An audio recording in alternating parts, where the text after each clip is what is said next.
La drague directe, pure et dure, pas de censure. Bienvenue dans le Coach Drague Podcast. Cher auditeur, aujourd'hui, j'aimerais te parler des 7 domaines adjacents à la drague. L'apprentissage de la drague est une branche ou une sous-catégorie du domaine vaste du développement personnel. Dans le développement personnel, tu as plusieurs sous-catégories, sous-catégories et ainsi de suite, et tu peux aller très très loin dans la spécialisation. Et donc aujourd'hui, j'aimerais te lister 7 domaines adjacents à la drague. Et pourquoi est-ce que je te conseille de t'intéresser à ces domaines? Premièrement, ils peuvent améliorer ton jeu de séduction. Ils peuvent te rendre socialement et émotionnellement plus intelligent. Ils peuvent raffiner ton intuition sociale. Ensuite, ils peuvent tout simplement augmenter ton bien-être. Tu te sentiras mieux, tu deviendras plus confiant. Et troisièmement, ils peuvent assouvir tes besoins intellectuels. Et je vais commencer par les domaines les plus évidents. Et ensuite, je vais te parler des domaines un peu moins connus. Le premier domaine, ça ne va pas être une surprise, c'est la PNL, la programmation neurolinguistique. La communauté de séduction a fortement été influencée par la programmation neurolinguistique. La PNL est d'ailleurs très populaire dans le monde du développement personnel en général. Beaucoup d'experts, de coachs, de gourous, que ce soit en séduction ou en n'importe quelle autre discipline, se forment en PNL. Ross Jeffries, avec sa Speed Seduction, sa séduction rapide, est un des pionniers de la communauté de séduction américaine et c'est un élève direct de Richard Bandler. Et Richard Bandler est un des fondateurs de la PNL. Maintenant, pourquoi est-ce que la PNL est intéressante? Car grâce à la PNL, tu apprendras à communiquer de manière plus efficace. Tu apprendras à poser les bonnes questions, à mieux décoder le langage de l'autre, mais aussi le langage corporel. Tu apprendras à influencer l'imagination, les émotions et le comportement de l'autre. La PNL est un outil très puissant, mais il y a aussi quelques aspects assez tirés par les cheveux, assez farfelus. Voilà. Deuxième domaine, la négociation. Soyons francs. Parfois, en séduction, tu souhaites avoir le dernier mot. Tu souhaites obtenir un truc. On ne va pas tourner autour du pot, c'est comme ça. Tu souhaites obtenir un truc. Et que faire maintenant? Si, par exemple, la fille te dit « Non, je ne veux pas qu'on se donne rendez-vous là-bas, c'est trop loin. » Que faire si, devant sa porte, elle ne te laisse pas rentrer? Que faire si tu sens qu'elle a envie de rentrer avec toi, mais qu'elle hésite, qu'elle a peur? Si tu essaies de la convaincre via la raison, alors tu déclencheras de la résistance en elle. Dans ces situations-là, la façon dont tu amènes la chose est très très importante. Être bon en négociation te servira dans la vie en général, c'est évident. Par où commencer?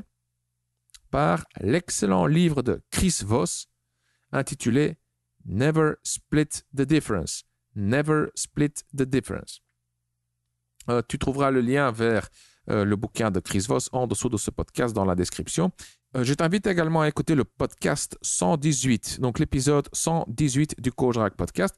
Et dans l'épisode 118, je t'explique comment j'utilise une technique toute simple, une technique de négociation pour que la fille accepte le rendez-vous quand nous habitons loin l'un de l'autre.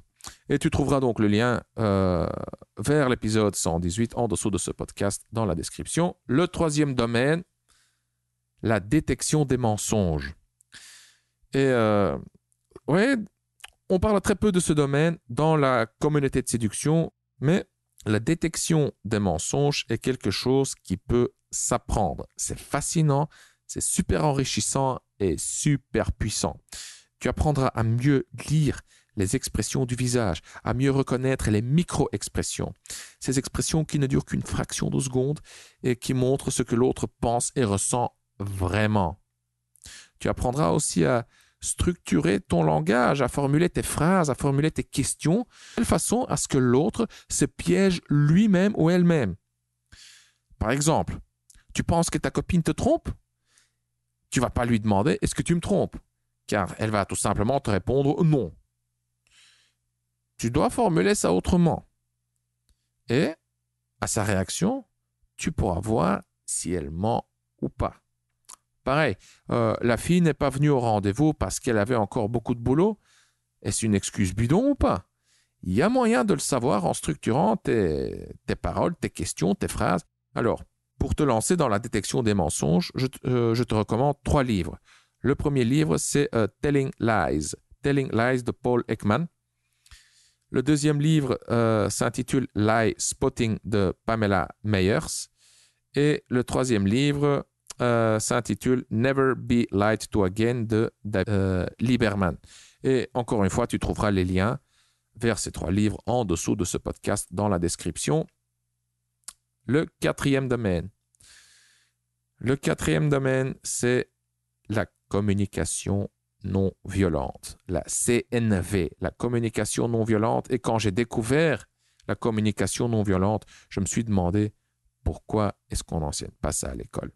Communication non violente, tu deviendras plus patient, plus bienveillant, plus compatissant, socialement et émotionnellement plus intelligent, et tu seras beaucoup plus doué, tu seras, oui, beaucoup mieux en mesure de gérer les conflits. Tu seras plus efficace en communication, tout simplement. Tu vas devenir un meilleur communicateur, vraiment. Tu sauras mieux lire entre les lignes. Tu sauras ce que l'autre veut te dire réellement, sans que l'autre s'en rende compte de ce qu'il souhaite te dire réellement. Et tu comprendras les vrais besoins de l'autre. Et voilà. Par exemple, ta copine est fâchée. Elle te traite de sale égoïste. Ton pote est jaloux de toi. Il te traite de X, Y ou Z. Et voilà. Pourquoi est-ce qu'ils font ça? Pourquoi ces émotions? Pourquoi ces comportements? Grâce à la communication non violente, tu apprendras justement à lire entre les lignes, à décoder ça. La communication non violente, donc c'est également idéal pour créer une connexion profonde avec la fille. Mais encore une fois aussi en général pour devenir un meilleur communicateur tout simplement. Et je te recommande le livre de Marshall Rosenberg intitulé « Les mots sont des fenêtres ou bien ce sont des murs ». Tu trouveras le lien vers le livre de Marshall Rosenberg en dessous de ce podcast dans la description. Passons au 5e domaine, le polyamour. Écoute, cher auditeur, peu importe si tu souhaites avoir plusieurs relations ouvertes ou une relation monogame, le polyamour peut t'apprendre énormément de choses sur la gestion de ta ou tes relations intimes. Le polyamour peut t'apprendre beaucoup de choses sur la gestion des émotions amoureuses, mais aussi des émotions toxiques comme l'angoisse, la jalousie, l'incertitude, la possessivité, etc.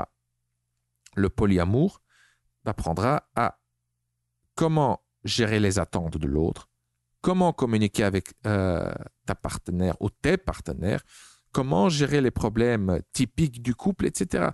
Et pourquoi est-ce que je conseille aux monogames d'étudier le polyamour? Car les problèmes du couple monogame ont été résolus par les polyamoureux tout simplement. Et je ne dis pas que les monogames doivent ouvrir leurs relations, mais ils doivent apprendre à communiquer différemment.